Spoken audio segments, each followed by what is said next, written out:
Hi, welcome to the 3 Times Podcast. Today my guest is the singer Jason Arnup. Based in Bellingham, Jason and his band are much in demand for shows, events and gigs, where his lively blend of country, rock and roll and popular songs make many an evening a great success. But it's country music that runs in his veins and that's guiding his development as a songwriter. In this episode, Jason talks about what shaped his music, the joy of playing live and the importance of having band members you can depend on.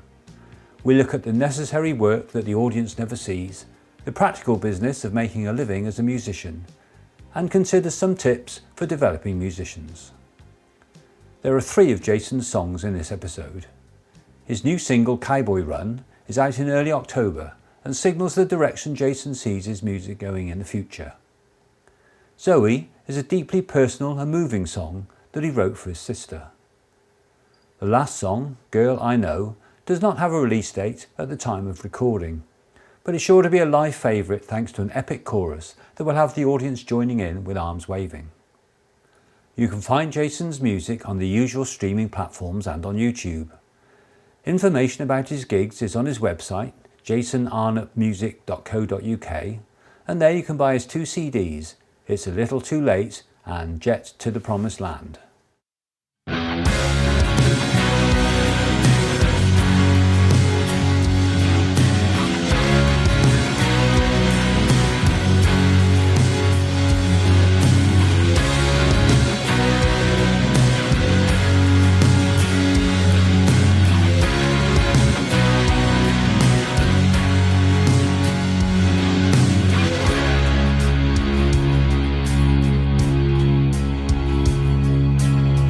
The sticks where the corn grows high, you better wait until the sunrise. Pick up that old 6-string guitar, playing on country song.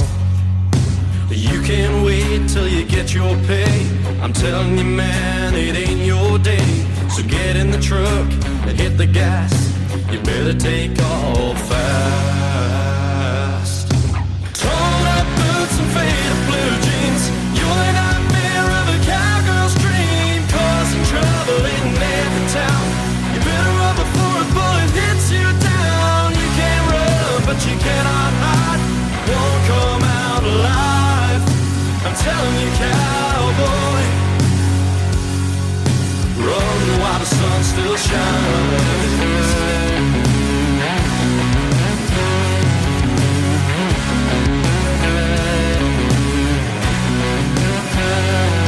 Whether you're drinking at the honky-tonk or scrambling through the night, you'll be under my radar if you live or die.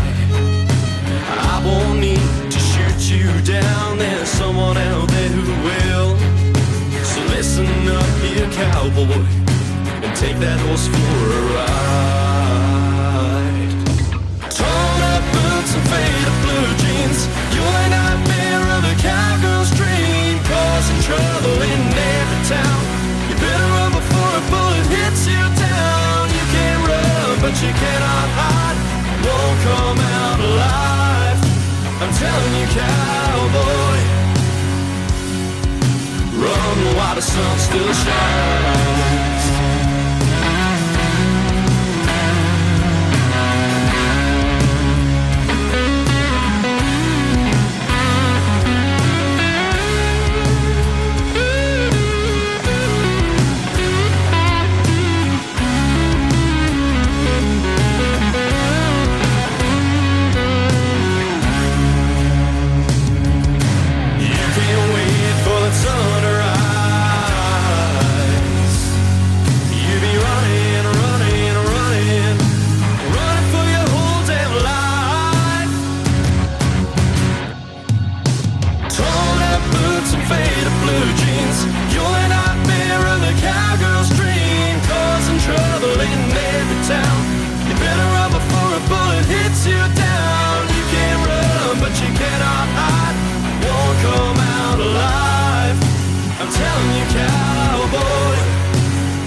While the sun still shines.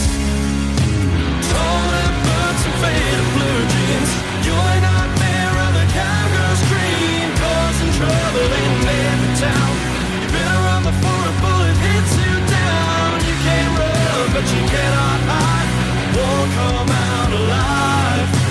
telling you, cowboy, run while the sun still shines.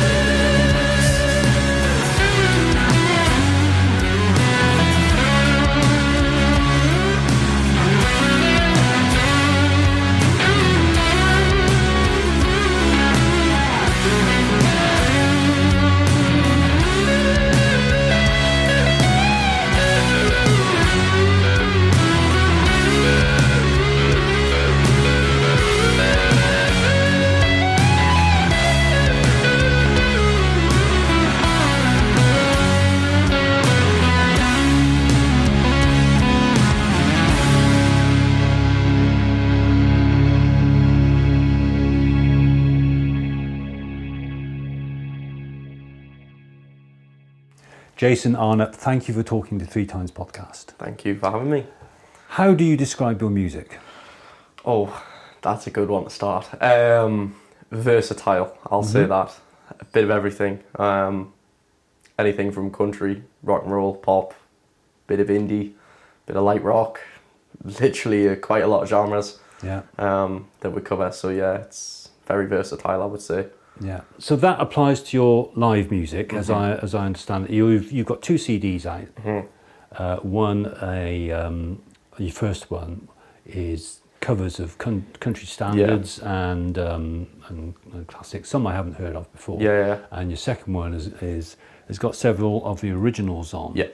Now I would say, having listened to what I can this morning, that your recorded music is very much country. Yeah, I would say so. I think when I started, so this is 2018, I started gigging.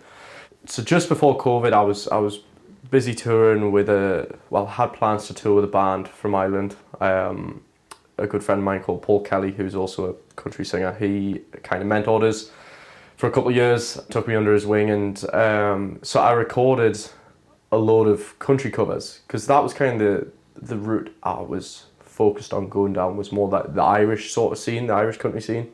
COVID hit was a big, kick in the teeth for everyone. So I didn't do the gigs that I was expected to do, or any more recordings. So that album started recording in like February 2020 and didn't get finished until November 21. And it was meant to originally be out in the June 2020. So it was very long, the process of it. So yeah, I was originally meant to go down that route, and because of COVID and the travel and things like that, I couldn't go out there, which meant, things just kind of died off on it, and it never got relived up again once things opened, and I kind of just went down my own sort of path and realised I've got to kind of do something myself. The reason I asked that is that I was interested in it because Americana is very popular around here. But music on that album is not Americana, it's proper country, isn't it? Yeah. So do you think that influence has stuck with you, or are you tending back towards Americana? No, definitely. I want to do a lot more of the more modern country rock sort of sound, very similar to that recording that I sent you before. That's my style. That's probably what I would describe my music style. So that's more of the genre I'm hitting for. I think the first album was, when it got pushed to us to start with, it was more like the producer just said, it's a platform for you. It's a time to get off the ladder and just be, look, I've got an album out, I've got that first album, I didn't really have much say on it. I think I chose 2 songs from that album. Yeah. And the rest was all just what my mentor and the producer came up with at the time. And so I just, I was 17 or something at the time, so I just kind of was like, I'll, go with it. So how did you come by a mentor?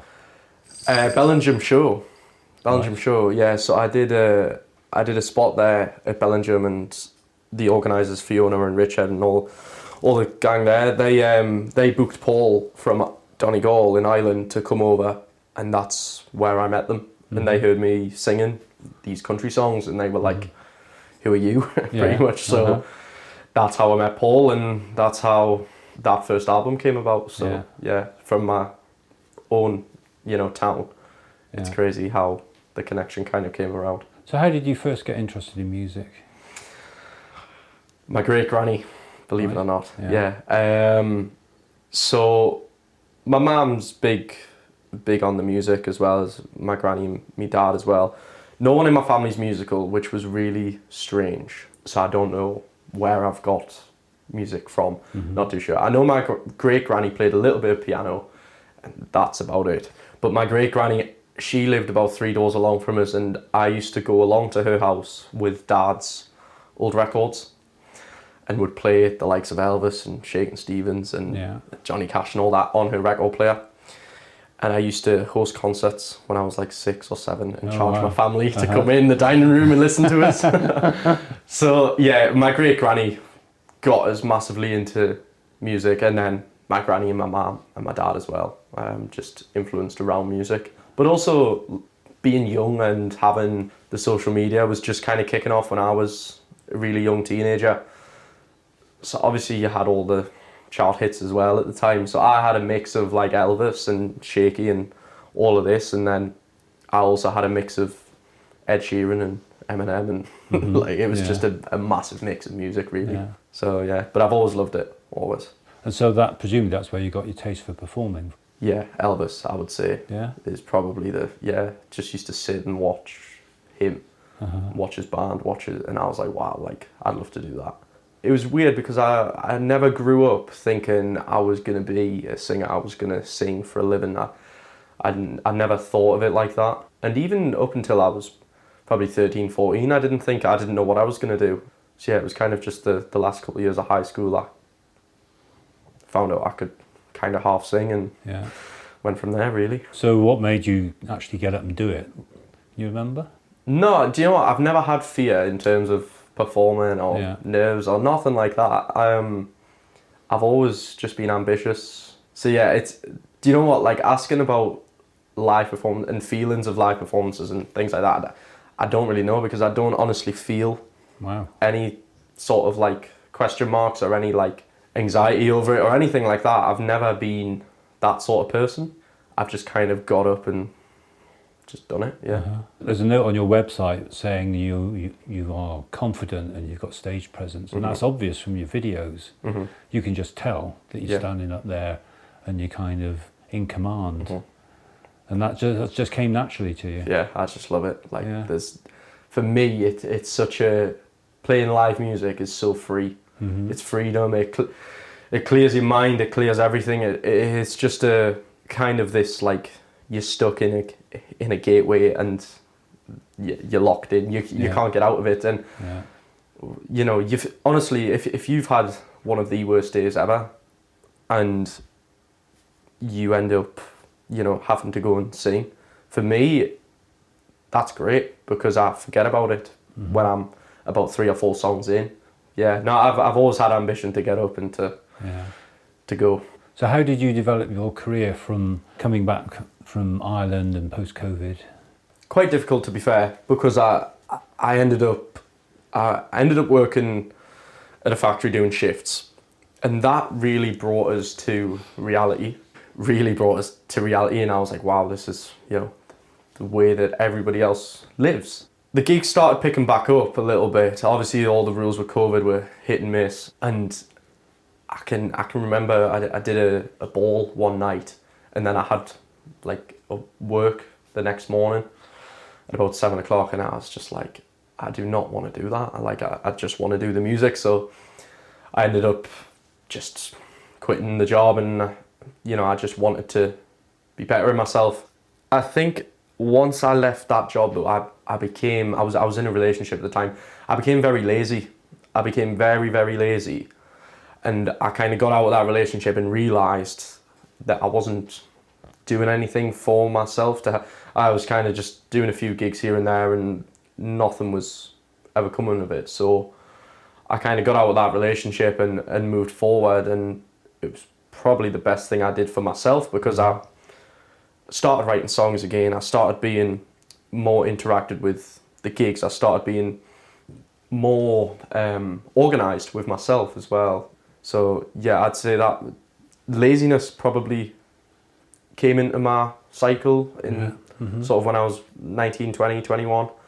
And yeah, I'm pleased that I kind of kicked that mentality out of us and got out of bed in the morning and, you know, went for it.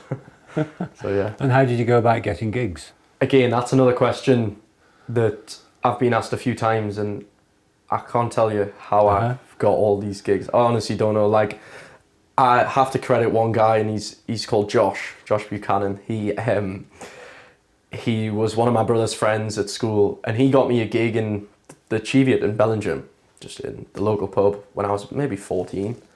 And from there, it just more gigs. So I honestly don't know. I'd say I'm old-fashioned in a way. I still use business cards, and I honestly think business cards and word of mouth. Social media is good. Yeah. It's a good platform, but you can't beat word of mouth, in my opinion. So I don't know, and I've just kind of built up a cycle of, okay, this time of year we do this, we do that. And each year it's changed differently. I wouldn't say that I've done the same gigs year in, year out. Yeah. Because every year you get something new or something else, something doesn't happen again.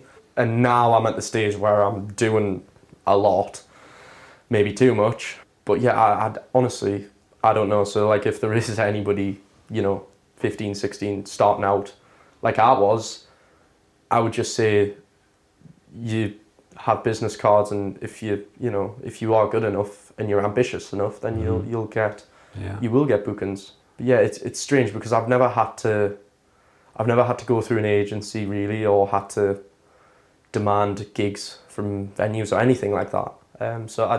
It's a strange one. I don't really know. Yeah. So you do your own management and all that kind of stuff? All my own management. Yeah, I've used a promoter here and there, maybe 5, 6, 7 times a year, but other than that, the rest is myself and sort of my own doing. So what kind of gigs do you do?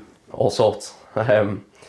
All sorts, from anything as little as like acoustic sessions for like a drinks wedding reception, or I actually do a couple of acoustic sessions at Brock's Bushes at the farm shop. That's really cool. Right up to big wedding functions and young farmer do's and county balls and things like that, and corporate events and all those things, and everything in between really. So yeah, just a big range of different gigs. So you tailor your music to the kind of gig that it is, do you? Yeah. So like I think if you have like an 80th birthday, then you're a lot more sort of older songs. Yeah. Whereas if you do it, like a few weeks ago we did a 21st, you're singing a lot more of the modern stuff. So yeah, you just like, I just play by ear sometimes and get the feel of everybody else and see what the sort of the crowd is and atmosphere and everything like that. Yeah. Have you got any ambition to do more of your own stuff? Absolutely, yeah. 100%. And that's, I'd say from now is probably the kick on. Once I have Cowboy Run come out in October, from then on in it's a lot more professional based and a lot more original stuff that I also want to be covering at gigs. You know, so there's a few songs that I have put out there that a few local people have got to know and enjoy. And sometimes we don't do it at a gig because it's just, you know, you've got to pick and choose where you play your original songs. But yeah, the ambition is to then make those original songs a permanent fix into gigs, no matter where you play. Yeah. But again, it's a time thing, and I feel like with music, you can't just throw everything out there at once. You've got to space it out, and you've just got to wait until hopefully something drops, or hopefully there's a little lift on something. Yeah. So you've got to manage that transition from being known as a good kind of, not quite a party band, but you sing the covers that people want to hear at their dues. Yeah. To you've got to transition somehow to doing your stuff, which has got more higher artistic ambition, I imagine. Yeah, like that's like at the minute we are a cover band. We're a function band. We're covering. We're doing weddings here on in, and all these different functions, and we're playing the hits. We're playing stuff people want to hear when they've had a few drinks. So that's it. And like I said, you can't just throw out 20 original songs all at once, and then from there all your gigs are original. It's just never going to work. You're going to lose business, and so it's a small stepping stone. and I feel like each stepping stone I'm taking will hopefully, I'd say come the turn of the year, I want to be playing a few more originals, and then come the year after, I want to be playing maybe 40-50% of the set as originals. So yeah, it's a time schedule, I think. Quite a challenge, I imagine, too. Yeah. Yeah. I was looking at your music on YouTube this morning, and there's the odd bit of solo work on there, but mostly you're in a band. And the band struck me as being very competent. Yeah. I mean, you've got Joe Mooney, who I know from, I've spoke to him in Central Yeah, Arcade, yeah. and there was another guitarist there on there I was watching, an older guy. Oh, Dave. I thought these guys are really good. And then you had a bassist and the drummer too, and I was thinking, these guys are really good. Is this a permanent band that you've got? Yeah. So Dave actually just covered for Joe one night. Joe had another gig booked, so Joe couldn't make that gig. But yeah, Dave is a very experienced guitar player from Carlisle, a good friend of mine called Kerry Weir, who's also a singer. She's fantastic. She's got a band out as well, and they're doing absolutely brilliant. So Dave just covered for that night, and he actually ended up being in Burn and Love, the music video for it, which I'm sure he was thrilled about. But yeah, the rest of the band, Jack has just gone off to university. He's only 18, just finished his sixth form at QE. He's a drummer, is he? Drummer, yeah. Got his grade 8 in drumming. He's fantastic, and he's just transitioned from a shy young lad into, a man now heading off to university. Same with Henry. Henry was, he's a character, I'll say that. he's a bass player. Come on, like I think any other bass player will know what I'm talking about. He's the clown of the band, but he's fantastic. He's a brilliant bass player, and Henry's helped so much with the setup and all the sort of little things that the crowd don't see, but that it benefits the band massively.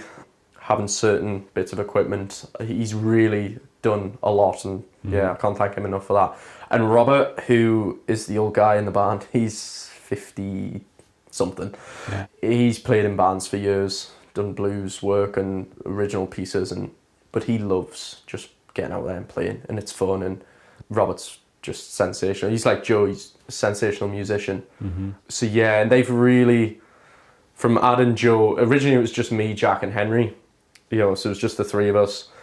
And then Ad and Joe and Ad and Robert, it's just lifted up. And when everybody's there, it allows me to entertain rather than always play my guitar, and it allows me just to sing and be more interactive. So yeah, the band are sensational. So moving forward with your own stuff, the band are going to be part of that, are they? Yeah. So that recording I sent you, that's the band playing on that. So yeah, it was one of those songs we didn't know what to do with it. I knew in my head what I kind of wanted it to sound like, and then same as every song, you take it in the studio and it becomes something else. Yeah. So yeah, the band are, the good thing about them, that they're keen. They want to get out and gig. They want to, perform. They want it to keep improving. Yeah. So yeah, they're ambitious just as much as I am, to be honest. Speaking of the sound, when I was watching the YouTube stuff this morning, you were there playing the acoustic guitar, which I kind of fitted in with the music you were playing, rock and roll and country. Yeah. And then there's one on there of you playing Telecaster, and I thought, fair enough, Telecaster country. Yeah. But then there's one of you playing a Les Paul, and I'm thinking, well, that's not really country, that's a guitarist's guitar. Yeah. And the track that you sent me is much more new country than old country. Yeah, so is this, absolutely. Have you got a Les Paul? Was that yours? I do have a Les. I never use it now though at the gigs. Right. I never, because it's just an Epiphone Les Paul. All right. I bought the Telecaster, and wow, so I was never, and I'm still not, an amazing guitarist, but I bought the Les Paul, and because I always played acoustic for years, the Les Paul kind of made us learn the neck a bit more and learn a bit more about guitar itself. And then I ended up playing a couple Telecasters in Newcastle, and I just fell in love with this. It's a 52 revamp Telecaster that I got, and yeah, it's stunning, and it just it sounds amazing. But I mean, I only do the rhythm parts. Right. I let Joe do all the fancy bits. He's 10 times the guitar player that I ever will be. So, you just gotta, I'll sing. Yeah. Joe can play guitar, and that's how I'm cool with it. But yeah, my guitar playing's come on a little bit, I would say, in the last couple of years. But it's not something that I ever think that I'm going to be elite at or anything like that. So. But it's influenced the direction that you're moving in terms of sound anyway. Yeah, and like I said, I mentioned before about Henry and his impact on the equipment. Like I have a lot of equipment before he joined us, and I've got even more now that he has come along and he's made us spend a few pennies. But it's that professional look, it's that professional sound, and that's what you want the customers to have. Yeah. And you want people to, you want people to come away from the gig, and even if they didn't like it, they can at least go, oh, well, they sounded good, or, I enjoyed that song, like, that's cool with me, so yeah, we've upgraded the PA so that we can do little events from your little acoustic sessions to a big function. Upgrade the lighting rig, upgraded, like I say, where all the instruments go into it, upgraded all that so it's easier for us, and yeah, just little things like that, that's helped. But yeah, Henry's to blame for. And you're still on analog amps, or have you gone all digital modelling? Joe goes in to an amp. Joe's into an amp, and then me and Henry off wireless packs from a pedal board, and then the keys are just straight in, and drums and bass are in ears. So yeah, it's there is a lot of work. I think that's a side people don't see. We don't just kind of turn up with... Yeah, they think the sound is just there from the instruments, but it's not. That's the thing. I think, we don't just turn up with two tops and plug it in and go. Like, it's... When there's a function, it's a lot more work. A lot of speakers and a lot of lights and cables, etc. So a lot of faff. Yeah, and a lot of loading the van and bulking it around. It's honestly, it's like, it is a gym session. You might not think it, but like if someone came and done like a weekend doing even like roadie work or something for it, they would see it is like a gym session, loading the van. Honestly, and unloading. I can imagine. Yeah. I can imagine. So apart from the other band members, what influences do you have on your sound? Which country singers would you say are your major influences? Luke Combs, 100%. I think his songwriting's brilliant. I haven't got a voice like him, but yeah, I love his songwriting. Also, Vince Gill. I got massively into Vince Gill, I'd say about 2 or 3 years ago. Mm-hmm. And also his guitar playing is like out of this world. So yeah, I'd say Luke Combs and Vince Gill were probably really big. And then, like I say, I've had other influences throughout the years. Like, there's a country singer in Ireland called Nathan Carter. He was really influenced us. And then I've had, again, different genres of music, such as Quo. I've seen Quo live. I've seen Michael Bublé. I absolutely love Michael Bublé. And then, Elvis and all that stuff I mentioned before. So, but in terms of sound-wise, I would honestly just say the modern way technology is now, is speakers now compared to speakers even 20 years ago are a different element. And there's so much more in the system that I have. You can get like an app for all the speakers, and you can control which way they're pan and the angles and everything. Yeah. I don't even do that. Sounds okay. So it's like, if there was a permanent sound guy, I'm sure he would make it sound even better because of the equipment that there is now. Like I say, it's just improving every year. Same with studio recordings, everything like that. Yeah. It's just such a better sound year in, year out. So you obviously record your stuff in the studio. You can tell that from the quality of it. That's quite an expense, isn't it? Yeah, but yes and no. It depends what you want. If you're, because there's a couple tracks I did myself, which you can probably tell now that I've kicked onto the studio. So the first studio, which was in Northern Ireland, that was just a garage with bits of studio equipment in, and that's how that went. There was a recording I did called Marie Marie, which was a Shakin' Stevens cover. I know. I was listening to that and I thought, Marie Marie, now I know that song. Yeah. It's shaky. Yeah. No, I do quite like Shaky, I have to admit. Yeah. So that was done in Sunderland. A good friend of mine called Paul Jackson, who used to sing in a band over in the States. So that was just a bedroom studio. And then my Never Drink Again and Burn in Love, that I did all that myself. Kind of experimenting what I could do. I was okay, but yeah, and then I met Adam Forrester, who is from Gateshead.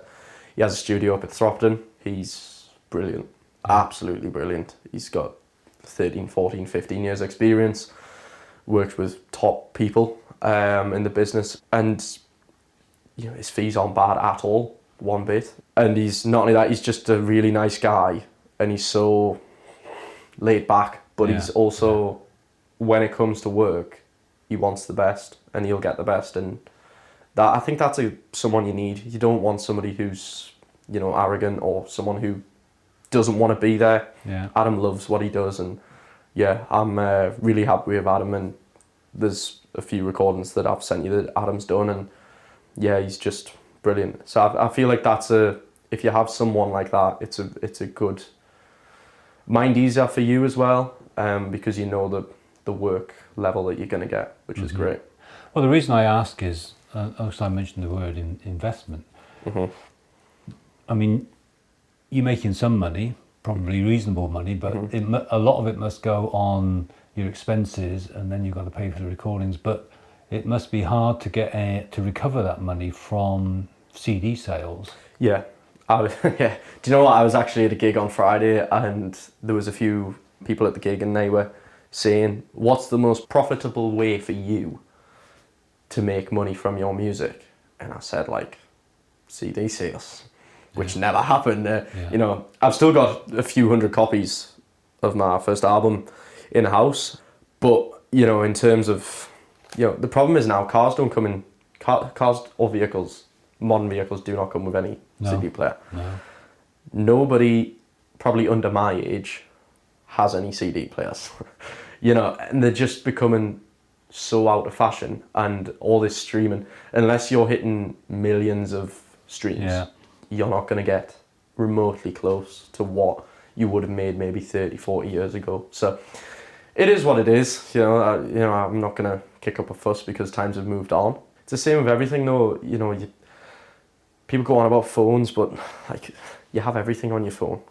You don't need to bring all your encyclopedias and all your every CD you ever wanted, and your torch, and you know, everything with you. It's all in your pocket. So yeah, that's just times, unfortunately, but it is what it is. So you have to make the bulk of your money from performance.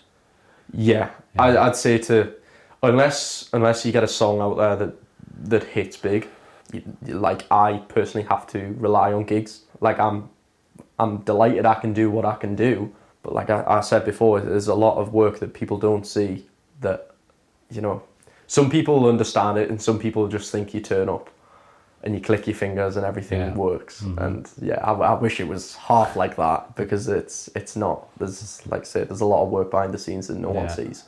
And a lot of practice and rehearsal goes into every performance, isn't it? Yeah. You haven't got many of your original songs online, but there are a couple. One which is very striking is the one about your sister. Are you happy to talk about that? Yeah. Your sister Zoe, who died. Yeah. It's a very touching performance, really, isn't it? What motivated you to put such an open thing online, something that makes you so vulnerable compared to all the other stuff? Do you know what it is? I tried to write a song for her years ago. Like, I'd say years ago. I tried to write a song for her for years. And I had bits here and there and bits here and there, and it just didn't feel right. And then that song came to me so fast, and I jotted it all down. And I was like, this is just everything that I wanted to say about her. Hi Zoe, I miss you.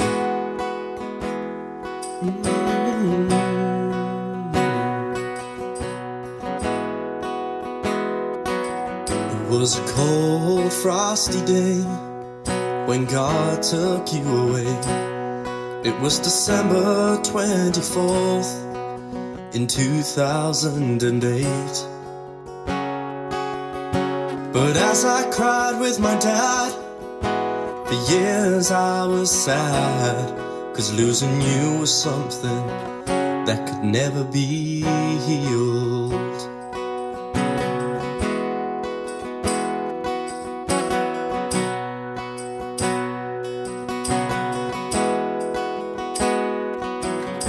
I only knew you for 6 years, and I know that's not long, but I hope you're doing okay and watching on me every day.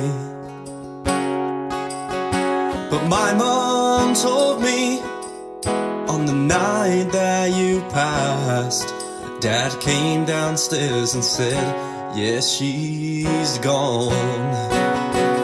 And you were so young, they say, only 17 and passed away. And I picked up my guitar, but you were already gone. I'm just gutted you never got to hear me sing.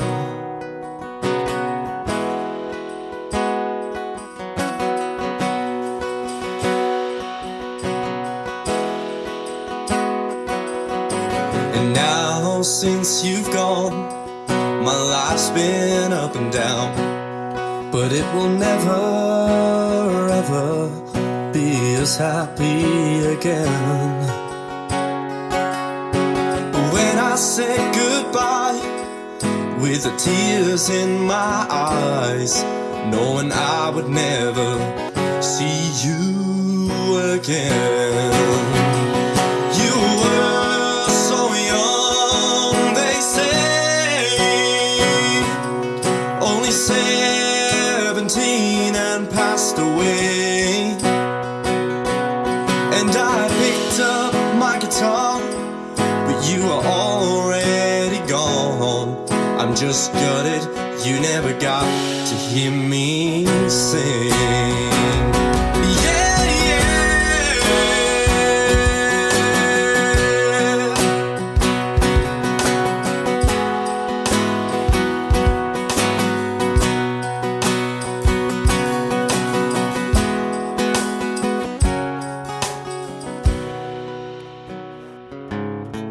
And we're into the tens now, and you're not around. You would have loved all of the music that was being played now. And I left school at 16 and started my little band. And I know you would have loved to have watched me now. You were so young, they say, only 17 and passed away. And I picked up my guitar, but you are already gone. I'm just gutted you never got to hear me sing. You were so young, they say, only 17 and passed away. And I picked up my guitar, but you are already gone. I'm just gutted you never got to hear me sing. Oh Zoe, I'm just gutted you never got to hear me sing. I miss you, Zoe.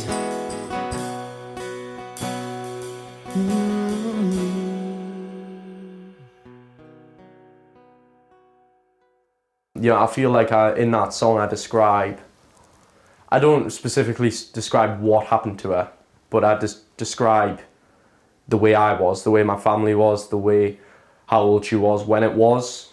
I describe a lot. I don't specifically describe, you know, what happened to her, but yeah, I feel like there's a lot in there for people to go, wow, like, yeah. So, yeah, I always wanted to do a song for her, and I felt like once I did that, I don't need to touch it again, you know.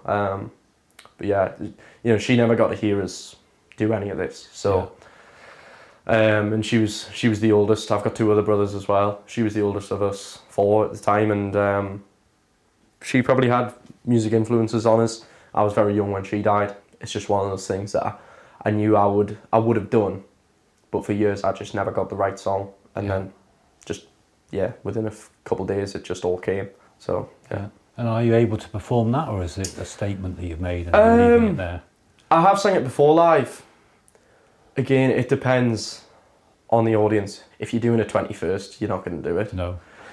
But if you're doing a concert, or if you're doing an event where everybody's listening and quiet, it's perfect because you can hear a pin drop. So yeah, there's a time and place for it, I think. I feel like if I end up getting my own name and my own show on the road, then yeah, I'll do it more consistently. But I think there's a big time and place for a song like that. I don't think it's the type of song that you would want to sing if people were talking in the room. Like, you would want everybody to be quiet and listen. I honestly think like the best time for that song would be like a telly broadcast where it's like a concert. So yeah, there's a time and place for it, I think.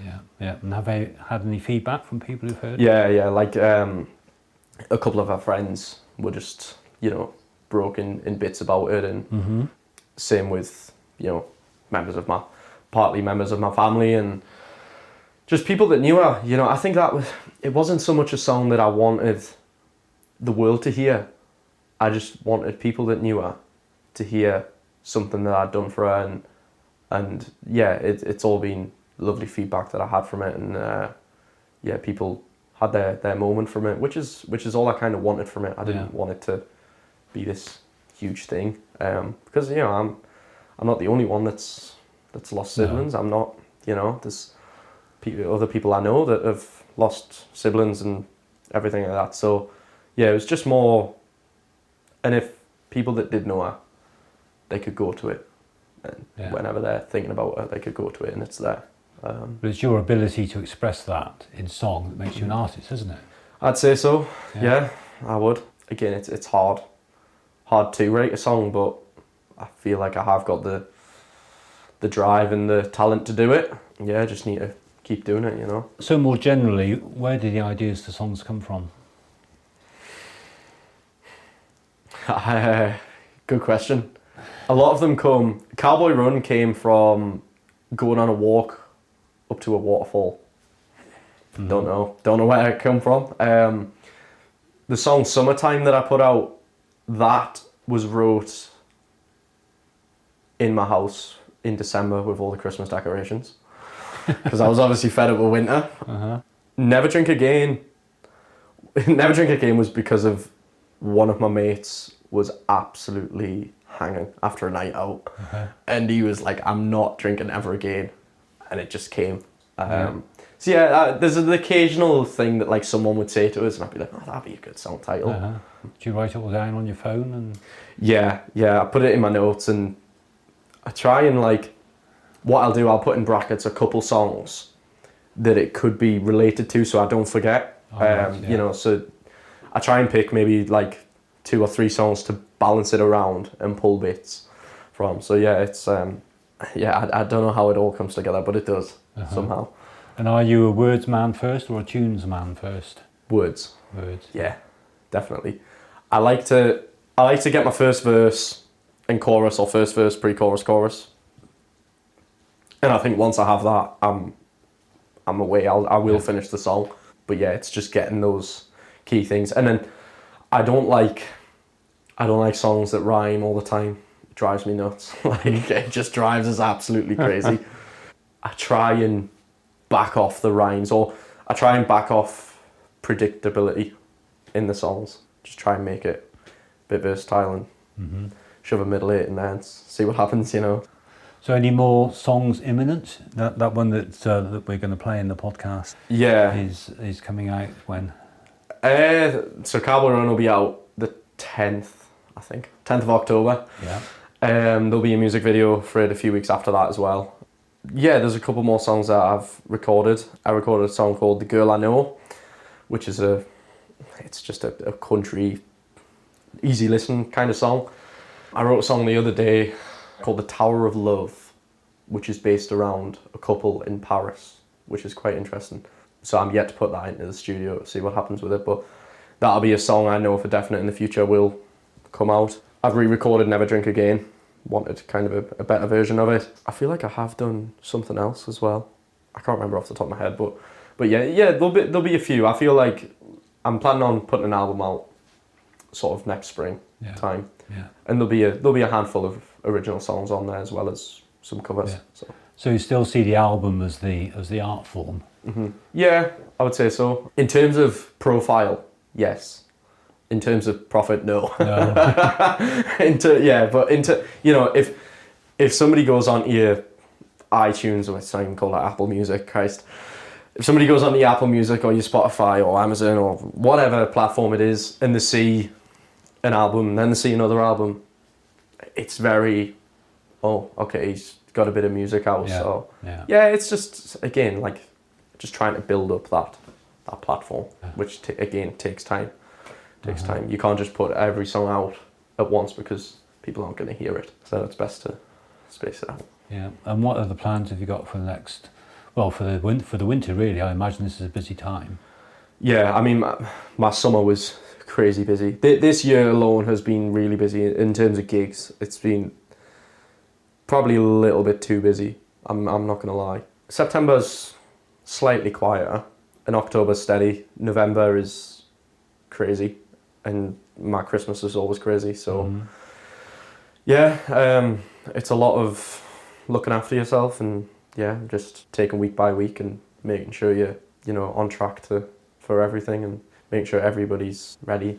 Yeah, we got a few rehearsals because I mentioned Jack's away to university, so we've got a new lad coming in to play the drums. I'm actually rehearsing with him tomorrow. So yeah, just getting him up to speed with the rest of the band, and just be a few gigs here and there with the band and a bit of solo work as well. So still a lot of work to do this year, and it kind of comes to probably about a month's time, mid to end of October.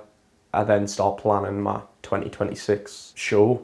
Not so much my diary as well, but my 2026 new song ideas or new things to do. I felt like last year was a big year because we added the keys in to the band, and there was a lot of preparation into that and a lot of work still to be done, as well as new songs coming out and gigs. So finally, you're a relatively young person, but you have years of experience behind you. What tips would you give to a young person who aspires to be a musician? First and foremost, I'll say, if it's in you, you'll do it. There's a lot of young people out there that are parentally forced to get up on stage or to try and get up on stage.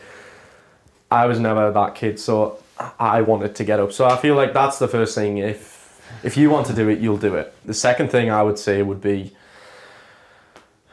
probably, again, you always have time for people. Always have time for people. Don't hide away and, once you sing, don't hide away in the back, and always go out, chat to people, chat to organisers.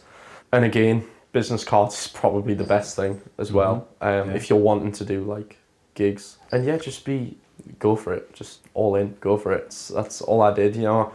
When I started out, I didn't honestly think, I thought, oh, this is cool, like I'll do a few gigs here, a few gigs there. I didn't think it would get to even the stage that I'm doing now with 2-3 gigs plus a weekend. It's just crazy. So look after yourself as well. Like I don't really drink much because I have my voice to look after, so it's a sacrifice that you have to make. And like a lot of my friends, say, oh, why don't you drink? Why, like I'm missing out at these parties, I'm missing out.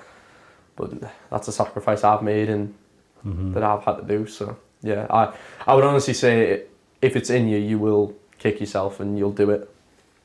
Smashing. Well, thank you, Jason. It's been fascinating. No, thank you for having us.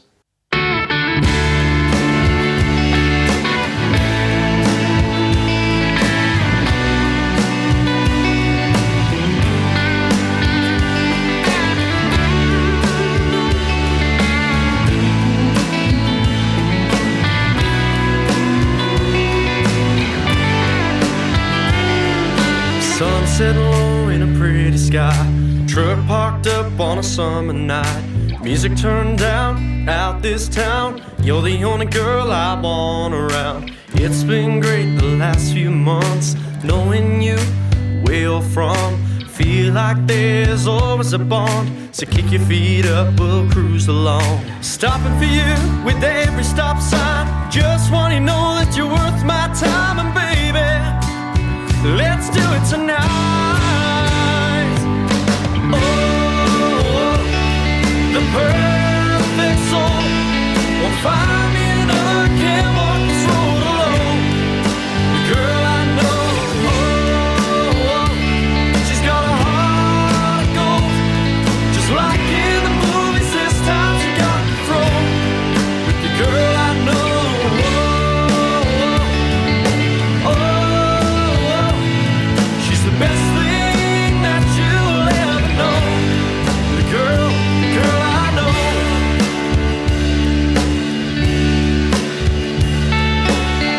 my keys, I'll drive away. We'll buy a house on a nice estate. Crack open a beer, take it from here. Everything we got is worth it, dear. No wife, it's a happy life. Ring on a finger at Christmas time. The scan in May, baby on the way. Everything we got is going our way. Oh, the perfect soul will find me another. Can't walk this road alone. The girl I know, she's got a heart of gold. Just like in the movies, this time she got the throne. The girl I know,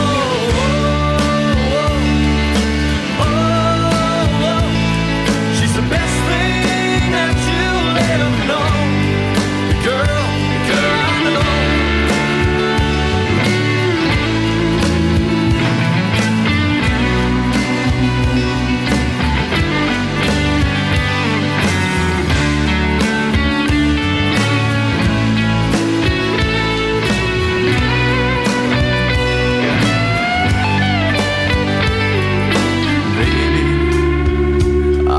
Now,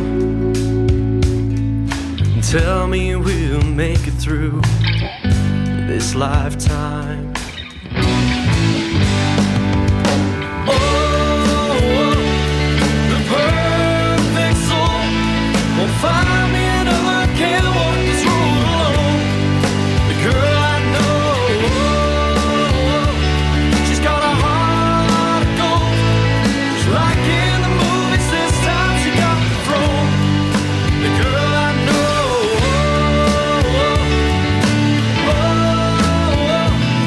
she's the best thing that you'll ever know.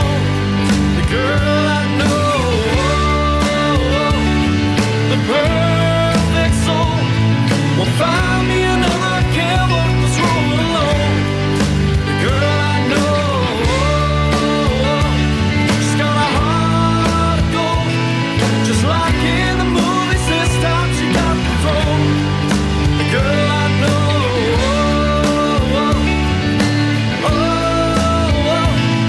she's the best thing that you'll ever know. The girl I know.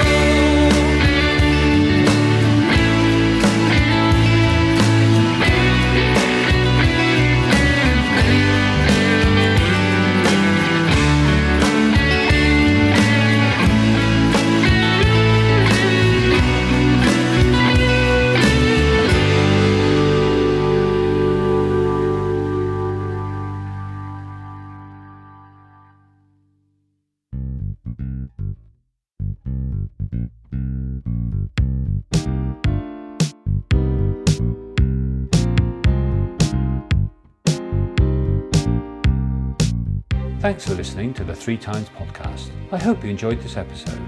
Please subscribe and tell your friends about it.